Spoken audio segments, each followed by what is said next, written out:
All right, guys, welcome to this week's lab. You guys will be looking at plate tectonics and as well as like plate boundaries and earthquakes and things like that. So let's get started.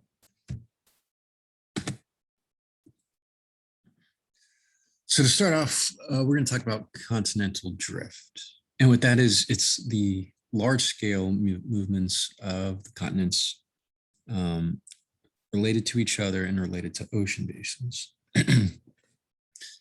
And continental drift is kind of what led into the understanding of plate tectonics. And the two are different because continental drift deals with the continents themselves. It deals with land.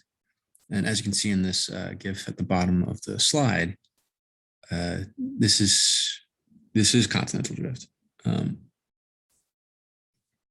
And then the shifting of those plates is kind of what led to the shifting of the continents. And that's how we got the modern layout of the continents that you see today. And so now these are the tectonic plates that kind of underlie the Earth's crust, or that compose the Earth's crust. So underneath both the land and water are these large scale tectonic plates. And these are constantly moving into one another or away from one another at a very slow rate, but they are moving. And movement along these plates is what causes different events to occur, such as earthquakes. But yes, so these are more or less, these are the tectonic plates that compose Earth's crust. And so the main thing you guys will be looking at, this isn't right. Ignore the arrows, but the main thing you guys will be looking at are earthquakes. And so what earthquakes are is pretty much the shaking of the Earth's surface, and it's usually caused by tectonic stress, by movement from a plate boundary. So if we go back to this map, take, for example, where we are in California, most earthquakes are caused by this plate interaction here, the Pacific plate interacting with the North American plate, and that's usually causing some type of earthquake. And these cause faults at other rock units near these plate boundaries. And what a fault is, it's a fracture or weak point between two rock units. And again, these are usually found at or near plate boundaries. Now, there's three different types of stresses that cause three different types of plate interactions. There's extensional, compressional, and shear. And I'll actually draw it out because this formatting didn't stay. So extensional is this first arrow. So extensional is when you have two plate boundaries or rock units moving away from each other. So just think of it extending. So let me go back to the previous slide. So let's think of, let's keep using California here. So this is just hypothetical. So this is a plate boundary. There's action that occurs here. If these two plates were moving away from each other, the Pacific plate and North American plate, that'd be an extensional stress. Now, if they're moving towards each other, directly at each other, that'd be compressional stress. So you have extensional where they move away, compressional where they move towards each other, and lastly, you have shear. That's called shear stress. It's where they move alongside each other. And now this can vary. Like, so one plate moves down, one plate moves up, or vice versa. So those are the three types of stresses, more or less.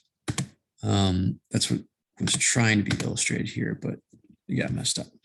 So those are the three types of stresses you'll see at faults and plate boundaries. And the reason these are important is these are the types of stress are what define the plate boundary. So here, this is an example of a plate boundary. Kind of tying back to what I did earlier. You'll have 3 different types of stresses at each boundary. Now, you won't see all 3 at one boundary per se, but each plate boundary has a type of stress. And I'll get into that in the next slide. So the reason you want to know these types of stresses is because they are what define the plate boundary. So there's 3 different types of stresses, 3 different types of plate boundaries.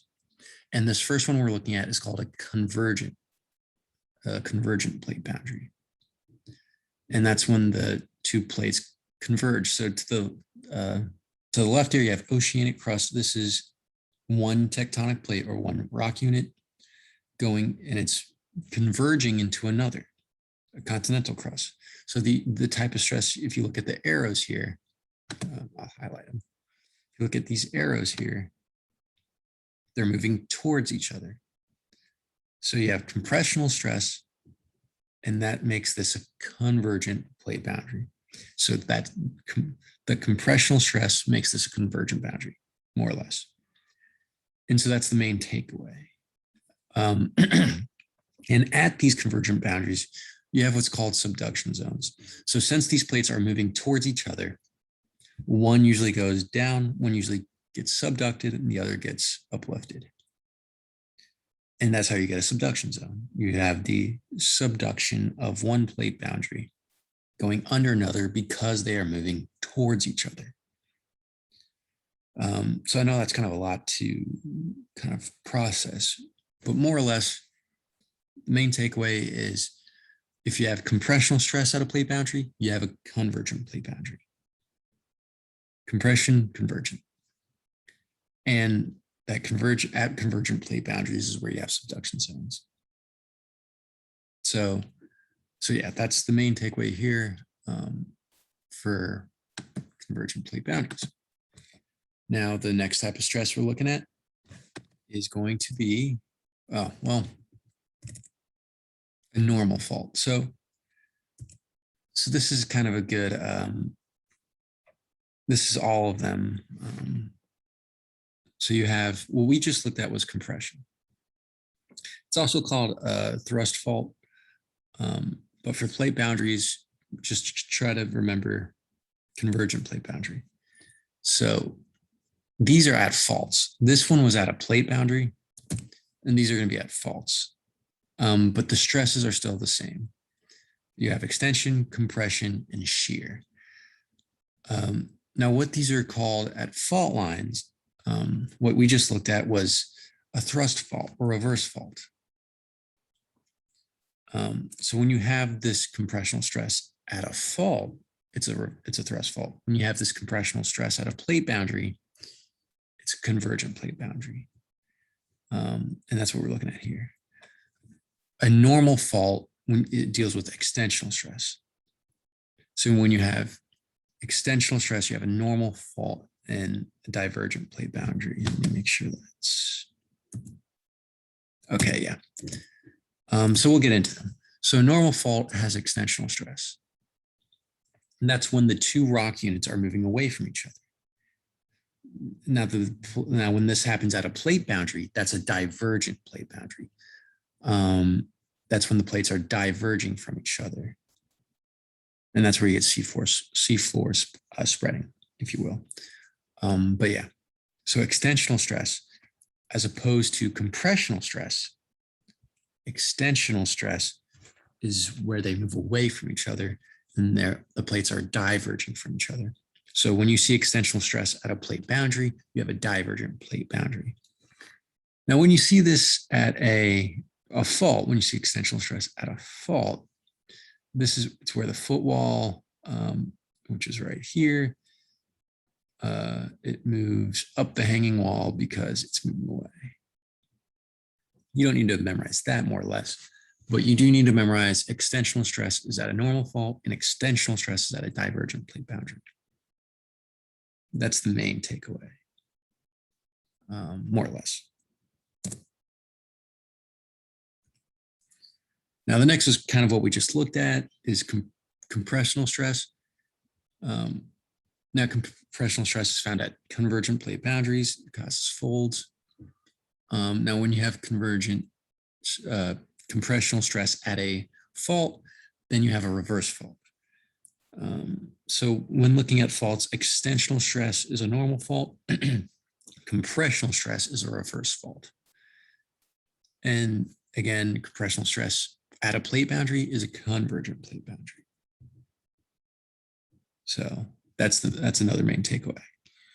So compressional stress is convergent plate boundary, compressional stress is a reverse fault, whereas extensional stress is a divergent plate boundary and a normal fault.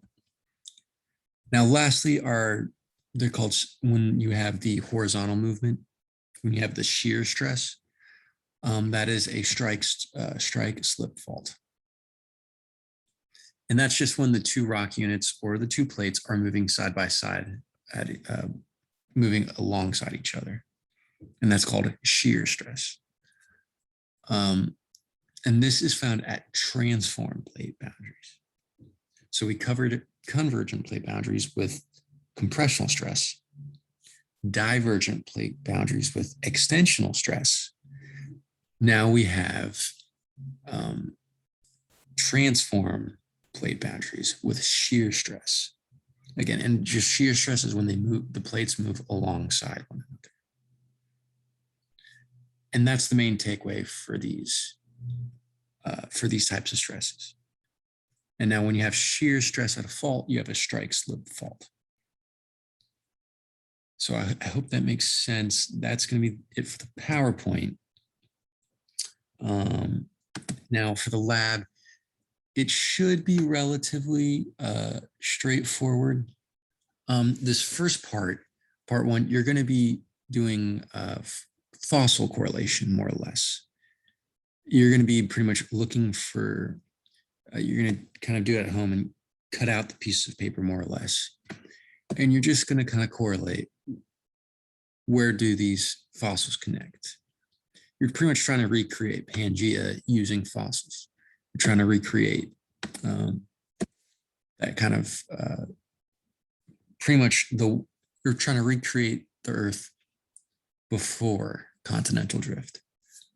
And so you're just gonna, if you can, print this out and then kind of rearrange the continents so the fossils match.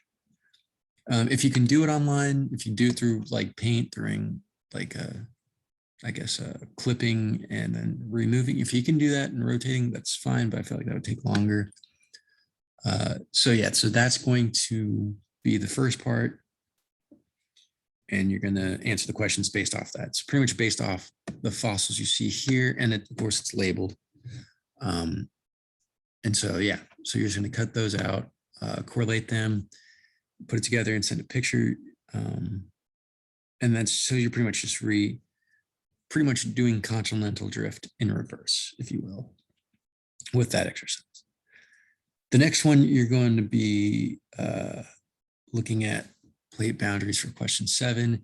And then question 8, you're just looking at plate boundary labels. So you're going to see which continental plate is which, just so you have an idea of which one is which. Usually, it shouldn't be too difficult.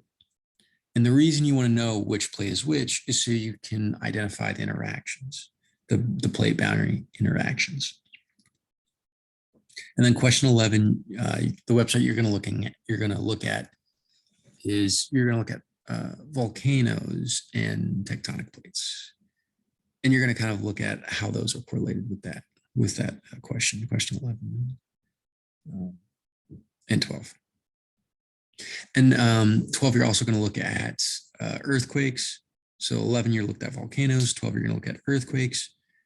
And then 13, you're going to look at plate movement using GPS data. So you're going to look at pretty much the movement of these two different rock boundaries, these two different pieces of land, if you will, and you're going to see how they move. over time. So you're looking at these GPS locations on these two different rock units, and you're going to see how they move over time. And once you see that, then you should be able to identify what type of boundary you're looking at. And so that's what you're doing for that part. Yeah. And again, in question 15 is going to be correlated to that one as well. 16, 17, and 18 as well. So yeah. So more or less, that's what, using that website, you're going to look at GPS data to kind of see, this is what scientists do and geologists do. You're trying to see what type of plate boundary you're looking at based off how the land is moving, more or less. So yeah, so that's pretty much it for this week. Again, if you have any questions, please let me know. If you have any problems with the websites or any of the links, let me know. And then I'll update them, or I can send you the link through an email or something. But yeah, on that, I hope you guys have a good week. And again, let me know if you have any questions.